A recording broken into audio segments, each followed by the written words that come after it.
there, MindShift Thrivers. Rosanna again with MindShift Thrive Global Ministries. An incredible, incredible episode today. We are on season 2 of Community Leaders, and I'm excited to introduce this next person. And the reason why is because she's become a friend of mine. We did a panel together. We met up, we connected, and it's been chemistry ever since. Her name is Ladonna Roberts. I pronounce it Ladonna because my dad's Sicilian. I'm like, Ladonna. Ladonna is the CEO and founder of Austin Tyler Foundation. She is an advocate. She's a survivor. She's an educator. And she has been doing this for a minute. I'm not going to get into the details because I want her to take the mic because she deserves all the glory and honor for investing so much of a big part of your life to this mission. Oh. So without any further ado, Ladonna, thank you so much for being on the show. Thank you so much for having me. Again, God knows how to connect his people together. We shared the same platform back in December, and now look, we're here together. Yes. So I thank you. I don't take it lightly for having this platform to share, your viewers and this opportunity. So thank you. So let's talk about Austin Tyler. Okay. Let's talk about the foundation, how it got started. Let's talk a little bit about you. We're going to do a part 2. Okay. And the reason why is because we have so much to tell the audience. Okay. And there are a lot of layers within the foundation. Mm-hmm. So I want to be able to go back and talk a little bit about you and your foundation on this one. And in the second part, we'll go into you, Ladonna. Okay. So, again, my name is Ladonna Roberts. Austin Tyler Foundation started from my personal pain and tragedy, and then it blossomed into Austin Tyler Foundation. Austin Tyler was my son who was tragically killed at the hands of his father. He also shot me. Austin was 4 years old at the time, and he was an on-duty police officer who then took his own life. And this happened in September of 2004. So going through my own personal tragedies, not knowing what was domestic violence, because we always just think about the physical aspect of abuse. We never talk about the sexual, the emotional, the psychological. So you don't know. And when you don't know you're in a situation. Because I was already out of the situation that I didn't know it was a situation. Wow. And that right there in itself. And I called him to let him know that I was moving to the Atlanta area for a job opportunity. Keep in mind, I had already had a child support order, a legitimation order, visitation order. What's a legitimation order? A legitimation order is an order where you go through the courts that when a child is born outside of wedlock, outside of marriage, he still has legitimized rights as the father, as if we were married during the time. So right now, when men and women have children outside of wedlock, they're not legitimized. That's a process in which you have to go through the courts to get. I see. So I was just making sure I had everything in line, in order, and getting ready to shift this new beginnings, my new life and new job, and getting everything squared away. Yeah. Not with the intention that me calling him that I had not been in contact with him in over 9 months. Okay. So keep in mind again, the risk of homicide increases 75% once the victim leaves the abuser. Within a year, right? Within a year. Yeah, it's crazy. So, High risk. first of all, didn't know I was a victim and didn't know that I was in jeopardy. So when you look at all those, I thought this was good. We had a nana that I would drop Austin off, and then she would call his dad, and he would come and pick him up. So it was no interaction until this day, September 21st. Wow. And when I called him to the school, because he was in pre-K and they had extended day programs set up. And so I called him that morning when I got to work and let him know that I wanted to meet him at the school after my job was over to pick up Austin. So today it was just a regular day. And I went, did my hours, went, picked him up. He was already there in the patrol car, in the uniform. I had already checked Austin out. And then I asked him, I said, well, hey, I called you over here to meet me because I got a job offer and we're moving. So first thing, as an ex-police officer, I'm thinking, I've got all these court orders. I don't want him to use these court orders on me if I'm not, you know, adhering to what I asked the courts for. Right. And he was like, you moving with a man. Now, where did you get all that from? And that, again, we don't know what they be thinking during that process, during that time. And I was like, no, I'm moving for a job. Then he pushed me. There at the school? There at the school. Okay. And back then, that when you have all these iPhones and everything, we had the flip phone. Right. So I pulled out my flip phone and I said, I'm calling the police. Because you knew that much. I knew that much. I knew. Right. That's battery. That's battery. And that was physical. And so when I did that, I was like, thought to myself, I'm calling the police on the police. And he was like, no, I'm getting ready to go. I'm getting ready to go. So I proceeded to call for Austin to come so I can go and check him out. He said he had already checked him out. His book bag and everything was in the patrol car. He was walking in front of me, his dad. I was behind him, and then Austin was off to the left of us, still playing in the bus depot area. Okay.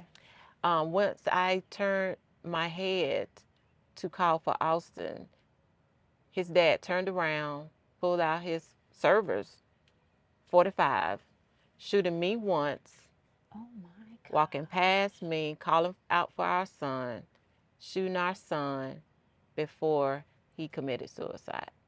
So he really wanted to kill you. Yes, yes. And you were caught in the crossfire. Yeah. No, I wasn't no crossfire. He intentionally wanted to kill you. To kill me. Right. Then he went, called out for our son, shot him. Intentionally. This is the part where that's why I had to ask you twice, because I'm like, there's no way that he wanted to kill his own son. Yes, intentionally.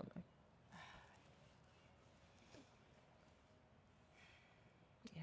Wow. I'm sorry. Thank you. Yeah. That's hard. Because I heard it the first time, but I didn't hear it. Yeah. Because it was a lot. And I was like, no, he was in the middle of it. No.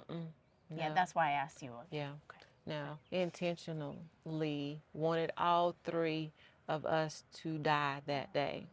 Ladonna. So you entertaining an angel. Wow. I have the marks on my hand, and the bullet didn't pierce my heart, but it did leave the casing mark on my left breast. Where's your heart, people? On your left side. Wow. So I'm here, and this right here is important. And as I went through the process of healing, I heard God saying awareness. Awareness. That's the one word I heard clear. Awareness. And because being educated, having my own house, cars, career, I was on my second career because I was a police officer. Then I was with the state of Georgia. Right. Having all that, didn't have the tools necessary to be able to identify that I was in a mental and psychological abusive relationship. But, you know, to your plight, I can honestly say that being in advocacy work now, I notice that still people today in law enforcement and other community realms, they don't have the education. They don't know. They could be inside of one themselves, like what happened to till today, 2024. 2024. So, and the training, because my husband is a police officer, and the training that they receive in domestic violence because of all the other things they have to cover is very brief. It is. As an ex-police officer, I was in the police academy for 12 weeks. Out of that 12 weeks time frame, we only got a 2-hour block about domestic violence, and that was only what you could arrest for. I see.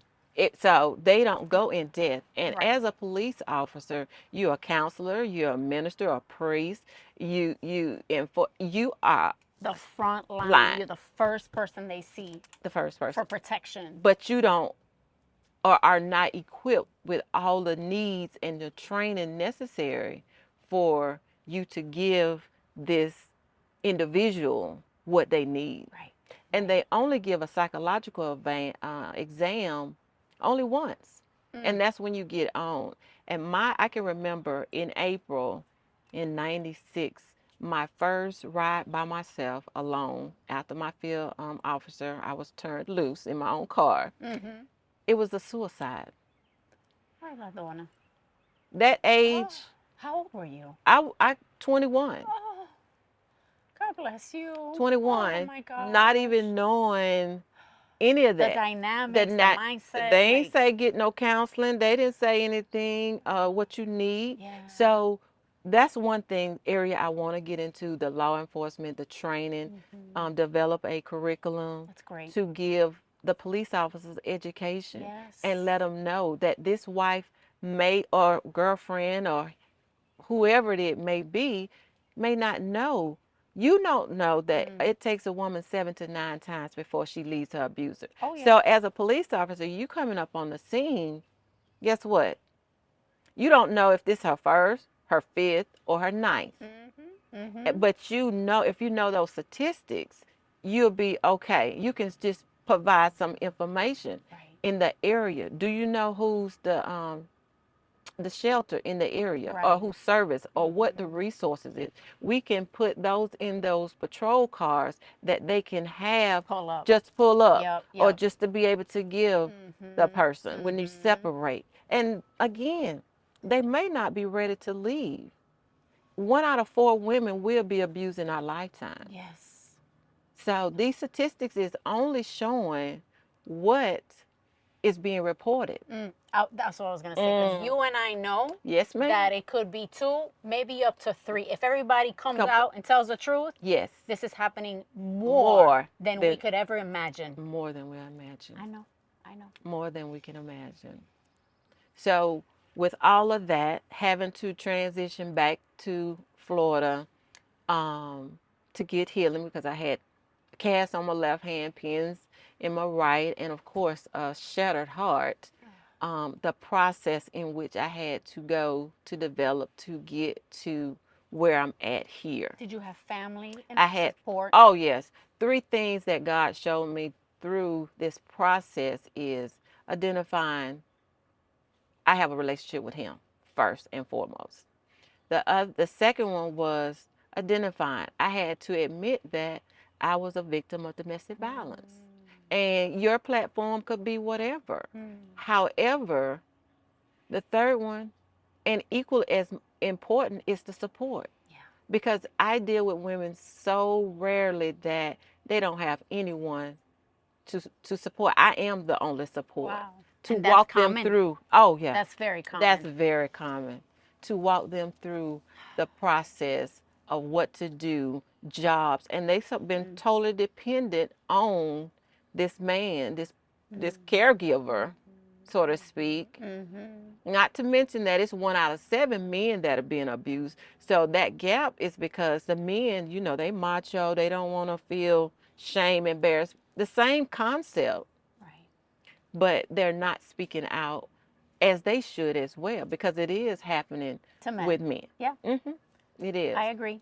Yeah. I've seen it at a personal level. Yeah. And one thing I have seen in this as well, it doesn't matter your race, nope, your color, nope, your gender, your social economic status, nothing.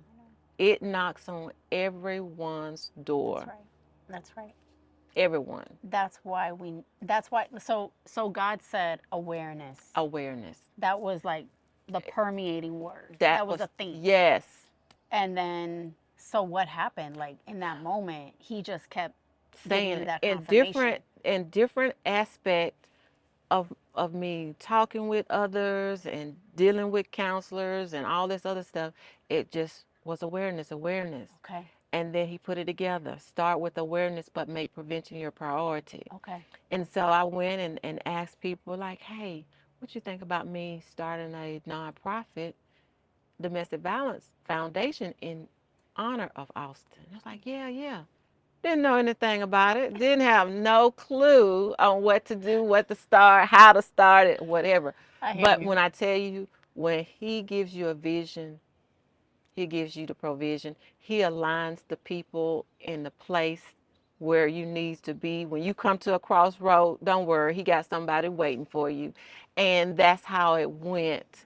And we started Austin Tyler Foundation, where we empower and educate not only the women and children, but the community. Yes. Because we always say that that's their problem. That's their problem. No, it's our problem. If you see something, you must say something. If you know something, you must do something. You know, we have all this technology now where you don't have to get directly involved, but you can take pictures. You can take pictures of the license plate, pictures of them. Hey, this is what's going on. You can get somebody. You can just call 911. Yeah, that's all you have to do. That's it, to get someone else, and you don't have to be directly involved, but it is imperative that we do more, because here as I get ready to celebrate 20 years as a survivor. Girl, that's 2 high fives. Yes. It's still going on. It's still going on. Yes. And you think it's only me. I'm the only one. No, it's not. It's not only me. I guarantee you, if that person's not going through it, they know someone that is not telling them. Yes. For sure. For sure. Absolutely. And I always tell people, you know, this information may not be for you, but it may be for someone that you know. It may be for a coworker, a church member, someone in the grocery store. So he has allowed me 20 years on the other side. Praise God. So anybody that has ears to hear and will listen, I'm going to inform them about what is domestic violence. Because at the end of the day, domestic violence just equals power and control. Yeah. So no matter who it is, once they lose that power and control over another, that's when the abuse. It's not they lost a job. It's not drugs. It's not alcohol. It's none of that. Those are subsets. Yeah. It could make it worse in the moment. But because when you go and say, no, I'm not going to do that, and you've been doing it, and they're accustomed to you doing what they, and you stick your shirt up and your shoulders out. Right. Yeah, that's different. Yes. You change your pattern. Yes. That's different. Yes. And then they start the violence start. The violence start. And it get worse each and every time. I know. So once it start with a push, it escalates. That's a sign right there. That's a sign. That's a red flag right there. Right. Check it. Yes. Pull away. Pull away.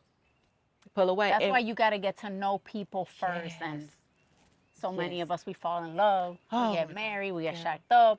They start living, and we all live together before we do anything formal. We take the time. We take time. Yes. We got to test people, right? We got to test them. My pastor, he said, you need to see them in all seasons. You need to, before you, in all seasons. That is great. Yes. Winter, spring, summer, fall. Yes. Because they might act good in the winter. Yep. But when the sun come out and shines and the weather uncomfortable. Yes. That's when How you gonna show up when you start sweating? Yes. Huh? When you gotta pull up those sleeves and you gotta get to work. So yes, that's important to see them in all seasons of life. Yes, absolutely. I think that's great advice. Yeah. So Austin Tyler Foundation, what are your next, this is 20-year anniversary this year. I'm so proud. Congratulations. Thank you. You've done amazing works in the community. You're here in Atlanta. Yes. Because a lot of viewers are from across, everywhere. We even have some Brazilian viewers in the house. Thank you, Brazil, for supporting. And so what's next for you? If you could give us a quick like, overview. Yeah, a couple minutes, like next steps. Okay, so this year, since it's our 20th, we have our goal is to raise $20,000. Yes. Whether that's be by fundraising, by pledging, by supporting our upcoming events. April 13th, we have a charitable motorcycle ride. We have partnered with 2 Harley-Davidson companies, clubs, that we're going to do a motorcycle club that's starting in Conyers going down to Morrow, Georgia. Ooh. And that's $20 for riders, $10 for drivers, and then the passengers $10. Okay. And then we have our gala. Oh, I'm excited about the gala. We get to dress up. MindShift Thrive yes. Where we dress up and enjoy and celebrate. One thing I didn't say, my sister, is that April 20th is actually Austin's birthday. Oh my God. And he would have turned 24 years old on that day. So it's definitely a celebration. Absolutely. And the gala tickets are $100. We're going to be in Stone Mountain. All this information is on the website, which is AustinTylerFoundation.org. You can go out there. We're on Facebook and Instagram. Same thing, Austin Tyler Foundation. Instagram is Austin Tyler 0420. Okay. So you can go out, you can follow us and see what our upcoming events. We're also on his actual anniversary date of the shooting is September 21st, and we're going back to Albany, Georgia, where this occurred, and we're doing a proclamation, and we're doing a 5K that Saturday. Oh my God. So we are full of things. Oh, girl. Look what God is doing. Yes, yes.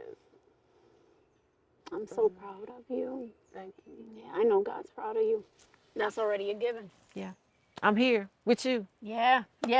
Everybody didn't make it. And I'm here with you too. Exactly. Everybody don't make it. I didn't know I was going to make it.